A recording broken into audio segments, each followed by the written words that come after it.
Bharatiya Janata party में क्या सबसे बड़ी फूट पड़ने वाली है? क्या बीजेपी के विधायक अब नरेश मीणा के साथ हाथ मिलाने वाले हैं?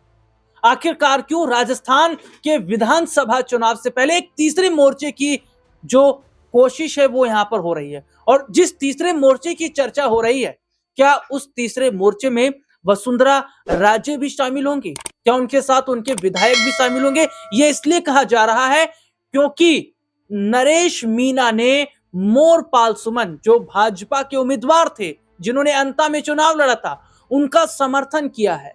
और जो लेटर बम उन्होंने फोड़ा, उसके बाद भारतीय जनता पार्टी में तितर बितर की स्थिति हो गई है। देखिए, बड़ी खबर है, नरेश मीणा थप्पड़ कांड के बाद लेटर कांड पर बरसे, मुख्यमंत्री को याद दिलाया उन्होंने पिता से किया हुआ वायदा। तो वहीं उन्होंने कई बड़े, अगर मैं बात करूं, मुद्दों पर उन्होंने अपनी बात रखी है और किस तरीके से बीजेपी के लोगों को अपनी तरफ करने का काम किया। देखिए, टोंक कोर्ट में पेशी के दौरान नरेश मीणा ने मुख्यमंत्री को समरावता कांड के समय उनके पिता से किया समझौता याद दिलाया। उन्होंने मांग की सरकार आंदोलनकारियों पर लगे मुकदमे वापस ले और उनकी जमानत करने की जो अपील है, जो जमानत रद्द करने की अपील है, उसको छोड़े। साथ ही उन्होंने भाजपा प्रत्याशी मोरपाल सुमन का समर्थन करते हुए कहा कि सच बोलने पर उन्हें नोटिस दिया गया, जो कि गलत है।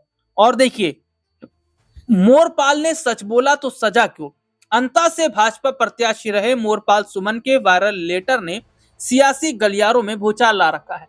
इस पर नरेश मीणा ने खुलकर मोरपाल का समर्थन किया। उन्होंने कहा, मोरपाल ने बिल्कुल सच कहा है कि उसे भाजपा के ही बड़े दिग्गजों ने हराया, लेकिन विडंबना देखिए, भाजपा प्रदेश अध्यक्ष मदन राठौड़ ने हराने वाले गद्दारों को नहीं, बल्कि सच बोलने वाले मोरपाल सुमन को नोटिस थमा दिया।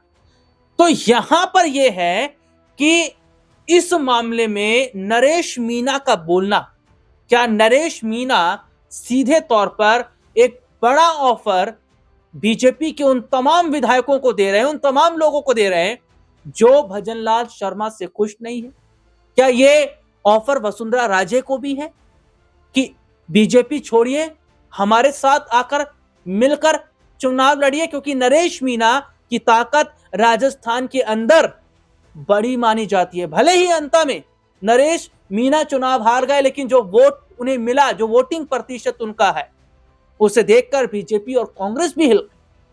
और ऐसे में जो तीसरे मोर्चे की बात हो रही है, राजस्थान में जो तीसरा मोर्चा बनाने की बात चल रही है, क्या ये तीसरा मोर्चा जो है वो बीजेपी और कांग्रेस के लिए मुश्किलें खड़ी करेगा?